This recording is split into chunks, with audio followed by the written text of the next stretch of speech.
picking up where we left off 2 weeks ago. So I just want to test your memory. How many of you remember the question that I asked right at the beginning of that message 2 weeks ago? You don't remember it. That's okay. So I will, I'm not even going to give you any space. I know you don't remember. So it's okay. It's okay. I get it. I mean, no big deal. I just spend hours and hours on these sermons. It's all right. No, it's okay. I get it. I forgot too. I had to go back and look. So it's all right. So here was the question we started off last week, and I want to bring it back because this is just continuing on from 2 weeks ago. Here it is. How sad would it be, right, if God visibly showed up in the room here while we were gathering together, worshiping God, and God just visibly made his presence clear to us? How sad would it be if you missed him? Imagine, maybe you had to go get some coffee, take a call, or go to the restroom or something, and you stepped out. God showed up. Everybody's just amazed. You walk in. Everybody's freaking out, and you're like, what's going on? What's the big deal? And you find out you missed God. How sad would it be? And the reality is that's exactly, not the same circumstances, but what's happening in this passage is that they missed God. The Pharisees, right? And last week we talked about this as the Pharisees kind of being a picture of unbelievers. And you'll see that up in verses 11 through 13. We're not going to really even talk about it today much. But they represent unbelievers, and you see in that passage that was just read, they're asking for more signs for Jesus to prove that he was truly from God. After he had done all the miracles, done all the things he's been doing, they have the audacity to ask for more signs. And then they kind of ratchet it up a little bit, saying, we want signs from heaven, like the signs you've been doing, healing people, giving sight to blind people, giving hearing to deaf people, casting out demons, feeding thousands and thousands of people with Lunchables. Like, that's not enough, right? We need to see a real sign. And it just breaks Jesus' heart, and he says, there won't be any more signs for this generation. And he walked away, right? They were missing who he truly was, the long-awaited Messiah. And even though they had seen, these Pharisees had seen miracles, they had been around, they were missing him. They weren't seeing him for who he truly was. Not just the Messiah, but actually God come in the flesh. That was part one of the message, and we focused on how it's possible and why unbelievers miss seeing Jesus for who he is, in spite of some of the evidence that's around them and that has been given us throughout history. Last week, or 2 weeks ago, if you want to hear that message, go back. Maybe you're not yet a follower of Christ. I'd encourage you to go back, check that out. In our sermon library. Also, maybe you have friends or family who are not yet followers of Christ, and you're having conversations. Might be helpful for you in those conversations. But as we see in the passage, the Pharisees weren't the only ones, right?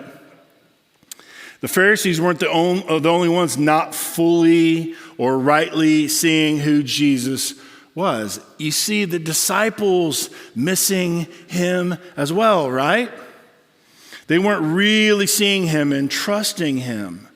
So how is that possible?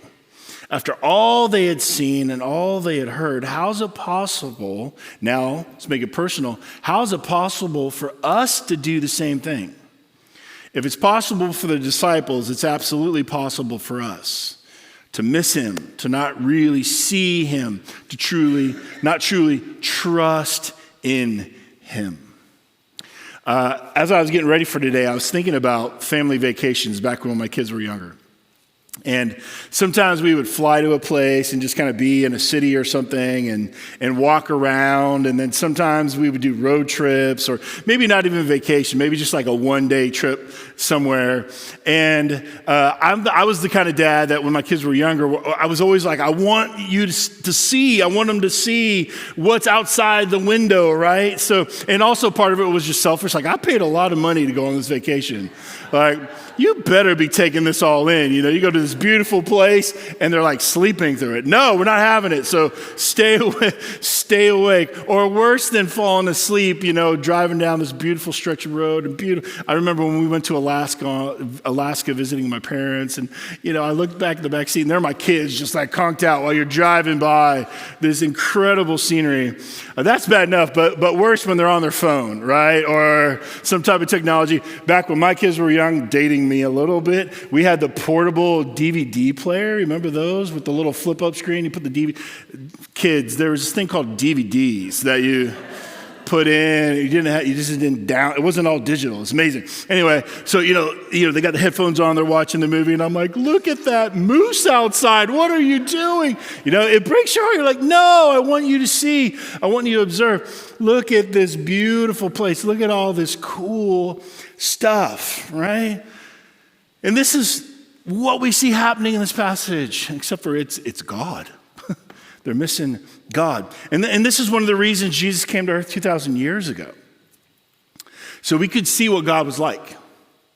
So that we could have a real, vital, ongoing relationship with him. But for that to happen, we have to truly know him. We have to see him for who he really is. Right? So if that's true, and it's actually possible for followers of Jesus, as we see in the passage, to not really see Jesus properly, we need to ask this question. Here it is. You can write it down if you're taking notes. How can a follower of Jesus miss truly or rightly or really seeing Jesus? How is this possible? Even for followers who see him do all these amazing things. Now, the beautiful thing about the passage is we actually have the answer right here in the text for the day. The answer to how that's possible. And here's the answer. It's through having a hard heart. There can be all these amazing things around us, and God can be displaying his goodness in so many different ways in our lives. But because we have a hard heart, we're missing seeing God at work around us, maybe even missing God. Now, where do we see that? Look down in verse 17. It says, aware of their discussion. Now, we'll get to the discussion in a minute, but what they're talking about is bread. Right? They think Jesus is asking or talking about bread, and it's just another obvious thing. They're missing the point. They don't understand what he's talking about. This is not about bread, right? Bread is not the problem. So they're discussing this stuff about bread. Jesus is aware of the fact that they're not getting what he's talking about. And look what it says. Jesus asked them, why are you talking about having no bread? Don't you remember what I did with a little bit of bread before? Like, bread's not the problem. I can handle that situation. Why are you missing the big idea, right? Why are you talking about having no bread? Look what he says. Do you still not see or understand? Rhetorical question. The answer is no, they don't. They don't see. They don't understand. Now look at this. Are your hearts hardened?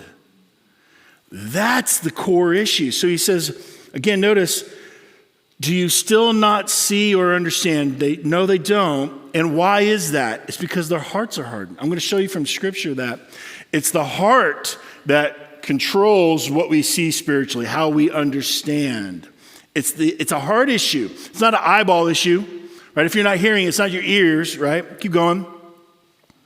Do you not have eyes? Do you have eyes but fail to see, and ears but fail to hear? Yes, that's the problem. And don't you remember? The answer is no. Now, why is that true of them? When it comes down to it, it's not our eyes that are the problem if we aren't truly seeing Jesus for who he really is. There's nothing wrong with our eyes. It's our hearts. It was the disciples' hearts. It's our hearts. Our hearts are what determine whether or not we will actually really see Jesus. The heart, when the Bible talks about the heart, so often it's this metaphoric thing, not the muscle pumping blood through your body. The heart, biblically speaking, is the center of who you really are. It's the control center of your life. Some will refer to it as the seat of emotions, right? It's where what you do, what you think, what you believe really comes from. Not your brain, but your heart. It's your heart, the control center of our lives. That is the most important aspect for all human beings. Everything we think or do is controlled by it. Okay? Now, that's a big statement. Here Jesus is saying in the passage, the reason you don't see, the reason you don't hear, the reason you don't understand is because your hearts are hard. It has to do with our heart. Let me show you this from a few other places in Scripture that the issue is the heart. That's the most important thing. Look at Proverbs chapter 4. Above all else, look at how he starts. Above all else, there's nothing more important than this. Above all else, what? Guard your heart. Not just that muscle in your chest. Guard the very core, the control center of your life. Be very, very careful what gets in there and influences that. Why? Look what he says. For everything you do flows from it.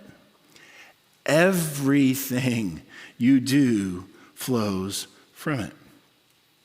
Jesus gets at it this way in Matthew chapter 15, verse 18, in a discussion with the Pharisees about what truly defiles a person. They were saying certain types of foods that you can put in your body that will defile you spiritually. And Jesus is like, no, don't you know what happens to food when you eat it? It goes into your body and then you expel it, right? Nice way of saying it. You put it in, it just goes out. That can't defile you. What really defiles you, look what he says, but the things that come out of a person's mouth, not what you put in your mouth, but what comes out of your mouth, come from the heart. And look at that. And these defile them. What comes out of your mouth? Because why? It's coming from your heart. It's revealing who you truly are. It's revealing the spiritual condition you find yourself in. Okay? Now, if you're still asking, why does it matter if I'm truly seeing Jesus? Right? So the heart's the problem. We'll get to that in a minute. It's keeping you from truly, rightly seeing Jesus if it's hardened. You might be asking, well, why does it really matter if I'm rightly seeing Jesus? I got my ticket to heaven, I'm good. So, some people might be thinking that way. You might be asking the question, what's the big deal if I'm rightly understanding who Jesus really is? Let me just respond to that. I hope that's not your attitude, but reality is I know we can all be hard-hearted at times, and you might be kind of going like, why does this matter? I don't really care. Right? It's not that big a deal. Let me give you 3 reasons that I think it matters and I think represents a biblical response. First would be because this is where personal salvation begins. Right? Rightly knowing Jesus, rightly seeing Jesus. I have to know who Jesus is and what Jesus came to do and why he came to do it if I will ever understand my need for him and the salvation he provides. I got to see Jesus rightly if I'm ever going to come to faith in Jesus.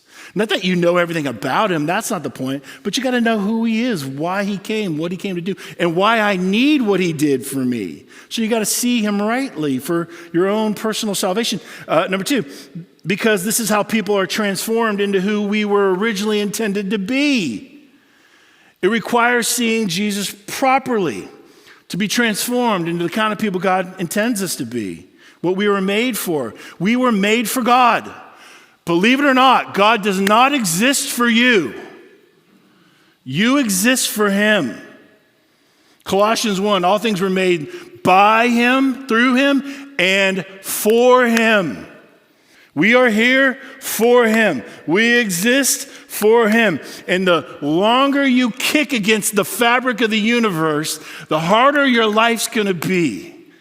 Soon as you start to really understand, I don't exist for myself. I exist for God.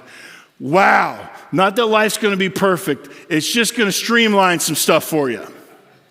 You're going to stop fighting against the very nature of the universe, okay?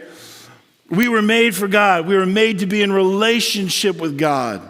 We were made to reflect the character and nature of God in the world. That's why we're called image bearers in the book of Genesis when humans were created. They were created in the image and likeness of God. And it's only through seeing Jesus and knowing him for who he is that we are actually remade in his image. Where because of sin and the fall, his image in us has been marred and broken, and part of God's project in the world now is restoring us, remaking us, recreating us into who he originally intended us to be.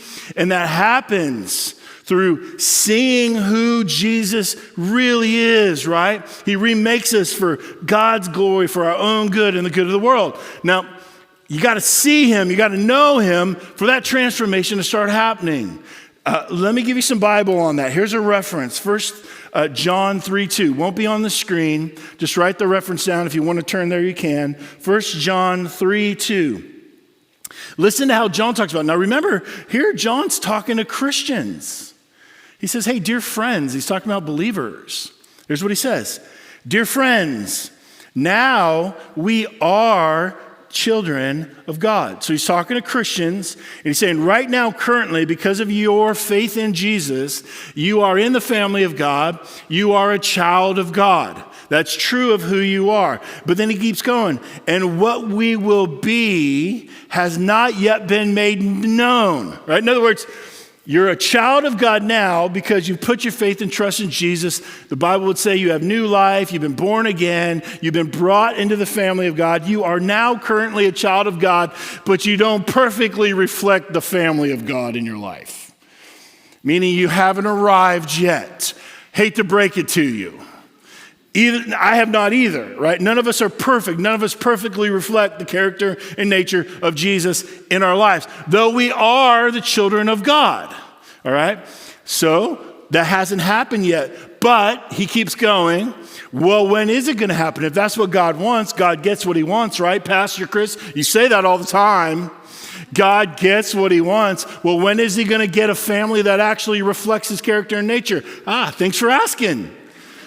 John tells us, listen, but we know, right? So in other words, you're children of God, and what we will be has not yet been made known, but, here you go, we know, this is a fact, we know that when Christ appears, when's this happen? The second coming. When Christ returns, when Christ appears, we shall be like him. Why? How's that going to happen? How are we going to become like him? Listen, for we shall see him as he is. We shall see him as he is. The transformation will happen because we will truly, for the first time in our life, really, really, really see him for who he truly is, and that's going to transform us for all eternity. But you got to see him, and you got to know him rightly, and that transformation starts in this life and progresses until you see Jesus face to face. And then a third reason this matters, and this might be hard for the dudes in the room. We got some rough and tumble guys in the room. I love it. Some big burly dudes, but allow the feminine to creep in a little bit. It's okay. I know I've never been accused of being feminine, but I'm just like saying, we were made for beauty. That's why this matters. We were made for beauty, particularly seeing and enjoying the beauty of God. This is why we're so affected by beautiful things. This is why a beautiful song. I just listened to a song a couple days ago I'd never heard before. Just a simple little folk song. But the way the artist sang it, I knew it was coming from way deep inside of her. And I started crying. I just started crying. It was so beautiful. It's why when you see a beautiful painting or a beautiful movie or you see creation, it affects you. Why? Because we were made for beauty, particularly seeing and enjoying the beauty of God. This is This is where true joy and soul satisfaction is found. In seeing, and not just seeing, but savoring the goodness and beauty of God in and through Jesus Christ. It's what it means to be truly human. And if all that's true, which I believe it is, according to scriptures, if it's true that a hard heart is what causes us to miss that, even as followers of Jesus, then we need to ask the question, the next question, and this is what's going to drive us for the rest of the day. Here it is, write it down. What creates a hard heart in a follower of Jesus? If it's a hard heart, according to Jesus himself, it's the hard heart that causes us to not rightly see. It's the hard heart that keeps us not to really hear. It's the hard heart that keeps us from really understanding who Jesus is and what he's doing. It's the hard heart that's causing us to miss him. We need to know, what are those things that causes a hard heart then? Because it's obviously possible for believers. And avoid them with all you got. By the grace of God, avoid these things with all you got. Now, there's plenty of things we could say here. I mean, we could go all over the Bible and give you thing after thing after thing that can cause hard hearts in the lives of believers. But this is the beauty of expositional preaching, just going verse by verse through books of the Bible. We don't have to go outside of the passage. We got 3 things right here that we can know will cause a hard heart in us if we don't watch out. And these are obviously the 3 things that we're supposed to be talking about today because it's the passage for the day. So we're just going to let God tell us what to talk about today. And what we're going to talk about is these three things. Avoid these with all you got. Okay, to avoid a hard heart. First one is this: teaching that focuses on outward appearance and self-centered living. Guaranteed, if you buy into, listen, and are influenced by teaching that focuses on outward appearance and self-centered living, like that's the sum total of what Christianity is, you are guaranteed to have a hard heart. It's going to produce hypocrisy. It's going to produce little Pharisees like we see in the New Testament. It's going to produce the kind of people who only think about how you look on the outside, but really don't give any attention to who you really are on the inside. Okay? Just so we all are aware of this. This is the natural tendency of human beings. Okay? To focus on outward appearance. Making sure we look like we got it all together to impress people. Right? The natural proclivity of human beings is to live self-centered lives. This is how the fall works itself out in all of us. Okay? This is a human condition. It's one of the reasons why the world is the way it is. Okay? It may look different for all of us, and it does look different for all of us, but it's how we all naturally function as fallen, sinful human beings. We focus on looking good on the outside. We want to appear like we have it all together because if we can, we can fool people by our outward appearance, right? Is it just me? I'm preaching to myself right now. Okay, good. We can fool people by our outward appearance, right? Maybe they won't know what's truly going on inside or who I really am, right? When nobody's looking around. You see an incredible teaching of this or example of this in the Old Testament. Remember the prophet Samuel. God came to Samuel or spoke to Samuel and said, Samuel, I want you to go to Jesse's house. The next king is going to be found from his family. It was ultimately going to be David.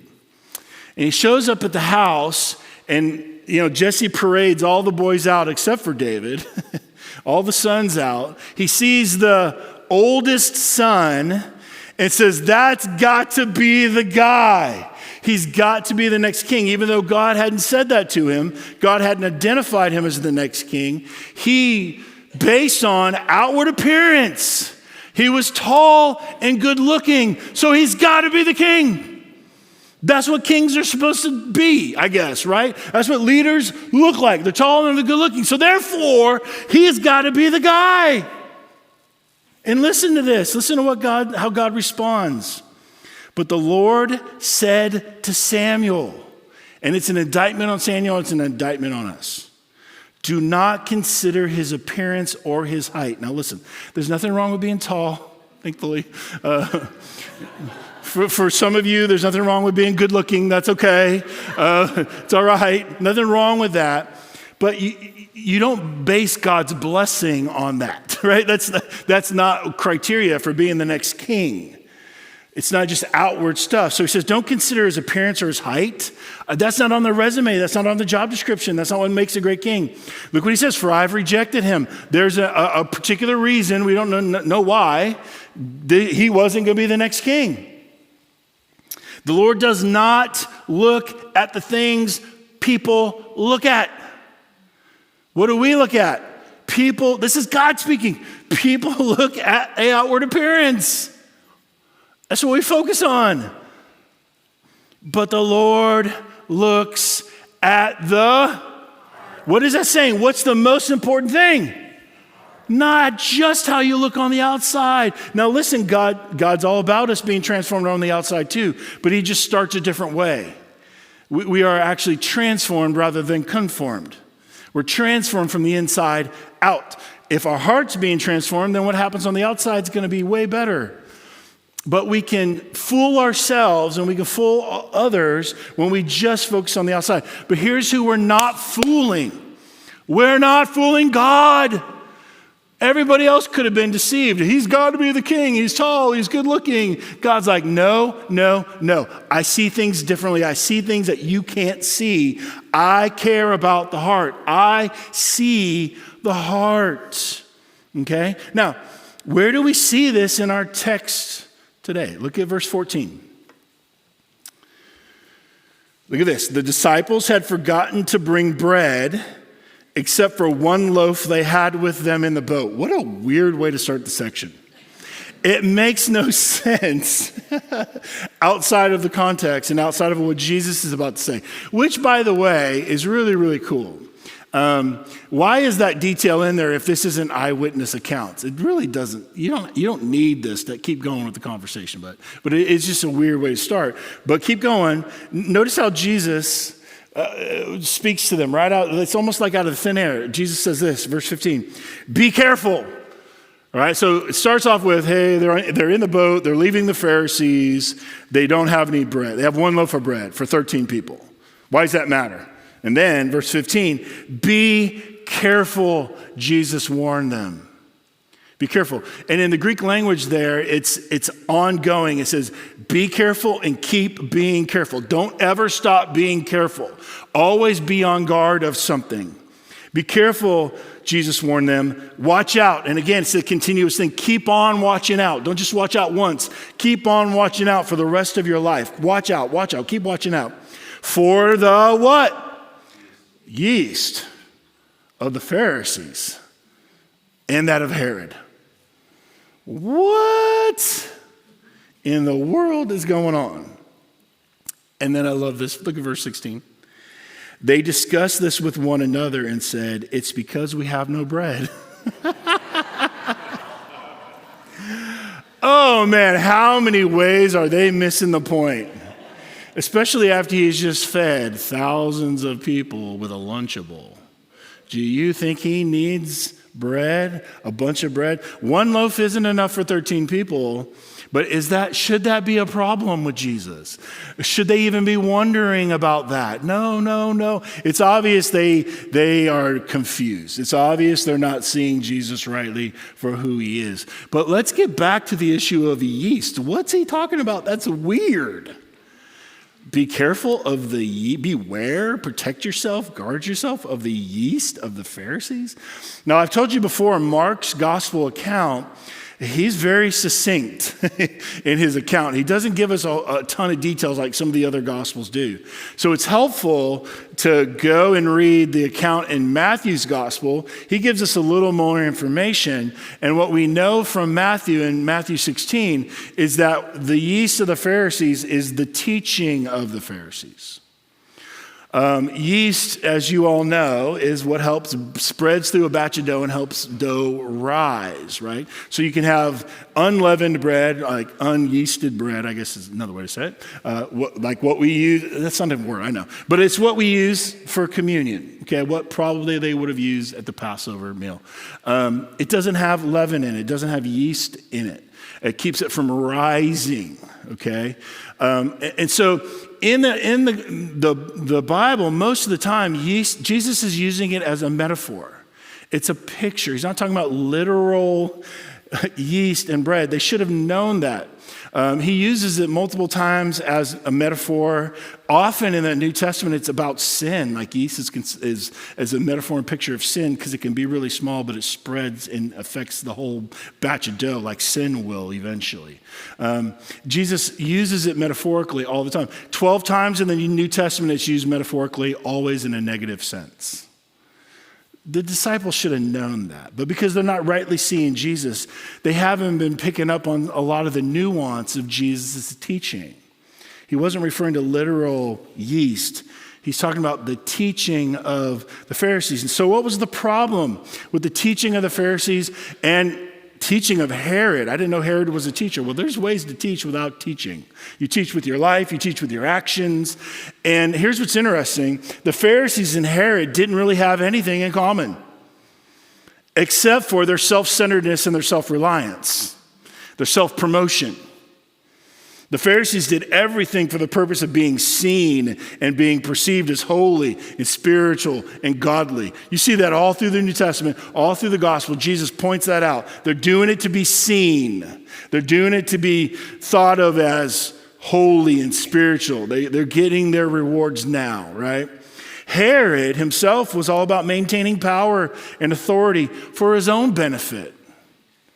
And he did whatever it took to maintain power and control. Both were self-centered. Both focused on the outward appearance to get them what they wanted most in life, which was to exalt themselves. And that kind of mindset will ultimately create a hard heart that will cause you to not see your absolute need for Jesus. You'll miss out on the soul-satisfying reality of a real, vital relationship with your Savior because you bought the lie that it's better to look holy than to truly be holy. And that's a temptation for all of us.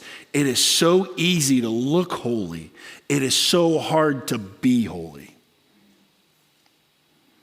And Jesus just destroys that kind of teaching and that kind of thinking. And let me show you one place he does it. Go to Matthew chapter 23, if you would. Matthew 23, to the left of Mark. Matthew 23. I'm giving you a lot of verses. We won't read them all, but at some point, read verses 13 to 34. It's pretty amazing stuff. But here, it's really relevant to what we're talking about. You see Jesus pointing out kind of what the teaching and example of the Pharisees was, that Jesus is saying to his disciples, be careful. Apparently, this kind of Phariseeism and this hypocrisy and this focusing on the outward stuff was slipping off onto the disciples because the Pharisees are around all the time. And so Jesus is concerned about that, and he doesn't want his disciples to become disciples of the Pharisees. It's only going to destroy them. So he's saying, be careful, be on guard. This stuff is sneaky. It's like yeast in a batch of dough. It will spread quick. Guard your heart. Guard yourself. It will destroy you. Okay? And look at how Jesus talks about it there in Matthew 23. Just point out, starting in verse 13, he keeps saying, woe to you, woe to you, woe to you, woe to you. Can I just recommend you don't want to hear God say woe to you. Like, that's never going to go well. If you go in the Old Testament and you see the prophets pronouncing woe over people, bad stuff's coming. Here you have Jesus in the position of a prophet saying, woe to you, woe to you, woe to you. This is bad news. But look what he gets at over in verse 25. He's going to point out that they just focus on the outward appearance and not the heart. 25, woe to you, teachers of the law and Pharisees. Look what he calls them. You hypocrites. Jesus meek and mild. Right. You bunch of hypocrites. Now, we understand if we were to call somebody a hypocrite, it's somebody who's a fake, right? Somebody who maybe says one thing but lives another way, or acts a certain way in public but privately acts a completely different way. In the ancient world, a hypocrite was an actor. And so Jesus is calling them a bunch of actors. And typically what would happen is they'd have one person plays so you had one person who might have to be 10 different characters. Well, how does that person become another character? All he had to do was change his mask. And he could be somebody completely different. And so Jesus he's being brutal here. He's like, you guys are a bunch of actors. You're a bunch of fakes. You have one mask for one group of people, you have another mask for another group of people, and then your true self is, who you are by yourself, and none of it's in reality of what your heart is really like. That's heavy. You're hypocrites. Look what he says. You clean the outside of the cup and the dish, but inside they are full of greed and self-indulgence. So you focus on the outside, but you don't clean the inside. Blind Pharisee. First, clean the inside of the cup and dish, and then the outside also will be clean. Keep going, 27. Woe to you, teachers of the law and Pharisees, you hypocrites. You are like whitewashed tombs, perfectly, beautifully painted tombs. He's about to show you why that's that's a waste of time. Why are you focusing so much on a beautiful tomb? Keep going. But which look beautiful on the outside, but on the inside are full of bones of the dead and everything unclean. In the same way, on the outside, you appear to people as righteous, but on the inside, you are full of hypocrisy and wickedness. In that kind of lifestyle, and that kind of hypocrisy and that kind of teaching that they were spreading, and he says earlier, you make people twice the citizens of hell through your teaching. You're leading thousands of people to hell, he says earlier in the chapter, through that kind of teaching. And Jesus is saying to his disciples, Jesus is saying to us today, watch out. Be careful. That's the quickest way to a hard heart. So let's take a minute. We want this to be personal, and we want this to land in our own individual lives. So a couple questions. In what ways are you focusing on the outward appearance rather than who you truly are on the inside in your heart? Have you bought the lie of it's better to look holy on the outside than really be holy? Right? In what ways have you turned Christianity into a list of rules to obey rather than a real, intimate, soul-satisfying relationship with God through his Son, Jesus Christ? And I would say, parents, in what ways are you doing that to your kids? Do your kids think Christianity is just obeying the rules? Are you settling for looking holy rather than truly pursuing holiness in your everyday life when nobody is looking except for God? Turning your Christian life into a means of self-glory is a guaranteed way to produce a hard heart that's going to cause you to not rightly see Jesus in your daily life. Don't fall for it. Second way you can have a hard heart is through knowing facts about the Bible, but not the God of the Bible. Oh, this one hurts. For those of us who know a lot about the Bible, this one we really have to watch. Look at verse 19. Back to Mark chapter 8, verse 19. So he gets back into what he's done. They were talking about bread, so he brings it back to bread. All right, let's talk about bread. I wasn't talking about bread. You're talking about bread. All right, I'll meet you where you are. Here you go, verse 19. Hey, when I broke the 5 loaves for the 5,000, how many basketfuls of pieces did you pick up? What's the answer? 12 baskets, they replied. Is that correct? Yep. What's that mean? They knew the facts. They knew the stuff. They knew the details. They knew the info. They knew the trivia. 20. And when I broke the 7 loaves for the 4,000, how many basketfuls of pieces did you pick up? They answered, 7. Is that correct? Yes. Guess what? They got 100 on the Bible quiz. They get a star on the chart. Isn't that awesome? And they completely missed the point. Because now they're talking about they only have a loaf of bread, and they're like, oh no, Jesus is ticked off at us because we don't have enough bread to eat. They know the facts. They don't know the God that those facts are pointing to. They got the right answers, but they didn't really understand what the answers meant. They knew the facts of the events, but they were missing the God who created the events. You see, turning the Christian life into simply knowing a bunch of facts will lead you exactly to where the disciples find themselves in this passage. Seeing, but not really seeing. And hearing, but not really hearing. Being in the presence of God, but not enjoying a real relationship with God. And you don't have to go any further than the half-brother of Jesus, James, to drill down even deeper into this. If you want to be convicted today, go home and read the book of James. That will nail you to the wall. And James is dealing with this issue in chapter 2 of what head knowledge and heart knowledge and how they look different. In other words, the difference between genuine faith and a said faith or a perceived faith. And James is like, absolutely, we're saved by faith, through faith, by God's grace in Christ, absolutely. But that saving faith actually does something. It actually transforms us and changes us from the inside out, starting with our hearts.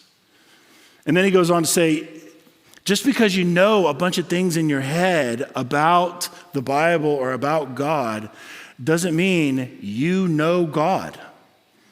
And he says these crazy words in verse 19. Listen to what he says. You believe that there is one God. Hey, that's the beginning of Christianity. That's Christianity 101. It's also Judaism 101. It's this is some ways we're similar. There's one God. We believe that. You believe there's one God. Oh, that's so cute. Pat yourself on the back. Give yourself a star on the chart. Good job. Look what he says. Good! Exclamation point. Even the demons believe that. And look at this. And shudder. In other words, they're more affected by that truth than you are. The demons are more affected by that truth than you are because they've actually seen that God. They've been face to face with that God. They rebelled against that God and are experiencing the consequences of that rebellion. You better know they shudder when you talk about that God. You and I are just pumped that we know a bunch of stuff about this God. And how many times have you learned something about God and you just went about, okay, what are we eating for dinner now? Well, it doesn't hit us. So I'm going to pry. But no, I'm not prying in your life alone. I have to pry into my own life as well, because this one gets me. Some questions. How have you turned your faith into learning facts about God rather than the pursuit of knowing God? Have you done that? Pursuing facts about God as opposed to knowing God through those facts. Of course, please hear me. I think if you've been around here long enough to know, we're serious about the Bible. We care about getting into it and knowing facts and what it's saying, and we study it. Of course, we need to know true things or true facts about God to truly know him. Of course. You can't love someone you don't know anything about. Imagine, so my wife and I will be married 30 years, December 20th. It's our 30-year anniversary. We've known each other 3 years before that. So I have known my wife, dated my wife, been with my wife for 33 years coming December 20th. Imagine me explaining to you how much I love my wife and just, extolling her beauty. And I talk about how beautiful her long blonde hair is in the sun as it glows, and how when I look deeply into her piercing blue eyes, she just melts me. Some of you be like, you don't really love your wife very much. Those of you who are new, my wife does not have blonde hair, and she does not have piercing blue eyes. She is beautiful as a brunette with brown eyes. So so it'd be a fair question to say, wait a minute, you just said you love your wife. You've been together for 33 years, and you don't even know what color her hair is? You don't even know what color her eyes are? How can you love her? You don't know those kind of basic details about her? So it's silly to go to, well, facts don't matter. No. I cannot love God without knowing true things about him. But here's what can happen. And this is where this kind of stuff can be an idol in our own hearts. We can get ego strokes. We can lift ourselves up because we know so many things about the Bible and about God that other people don't know. And they could be way closer to God because what they do know about God actually drives them to their knees, like the demons shudder at facts about God. And we can trample in these holy things and not even be moved. It's sneaky. And it's dangerous, and it's a guaranteed trip to a hard heart. Be aware of it. By God's grace, avoid it. And then last one, number 3. How do we get a hard heart? Failure to remember. Failure to remember. Want a hard heart? Want to miss out on a relationship with the Savior of your soul? Want to continue to search for soul satisfactions and things that can never ultimately satisfy you? Just continue not remembering. Look back to verse 17. We'll read some of that we've already read. Verse 17, Mark 8. Aware of their discussion, Jesus asked them, why are you talking about having no bread? Now again, he's God. He knows. He doesn't really need to ask the question, but he's got to draw it out of them. They got to learn on their own. So he's drawing them out, asking questions. And these are rhetorical questions. Do you still not see or understand? No. Are your hearts hardened? Yes. Do you have eyes but fail to see and ears but fail to hear? Yes. And look at this. And don't you remember? The real answer is no. Even though they're going to give the right facts, they remember the facts, they don't really remember because they don't understand who they're with right now. When I broke the 5 loaves for the 5,000, how many baskets of pieces did you pick up? 12, they replied. And when I broke the 7 loaves for the 4,000, how many basketfuls of pieces did you pick up? They answered, 7. And then verse 21, he said to them, do you still not understand? Answer, no. Wait a minute, they gave the right answer. They said 12, and they said 7. And Jesus is saying, you don't understand. What's he getting at? They don't really remember the truth of what this is all about and what those facts are pointing to. They forgot. Here we see Jesus heartbroken over the fact that his disciples are as spiritually blind and lacking understanding as the Pharisees. They're really no different in the passage. Here you have believers who are not different than unbelievers. And they've had every advantage. They've seen all the miracles. They've heard all the teaching. They've even had the privilege of, private explanation of things they didn't understand that nobody else got. They've experienced all the blessings with Jesus, but when it comes right down to it, they're worried about not having enough bread. When the bread of life is right there in front of them and they're missing him. Their hearts are hard. Why? Because they failed to remember. Failed to remember facts? No, they got the facts. What did they fail to remember? They failed to remember what and who the facts are pointing to.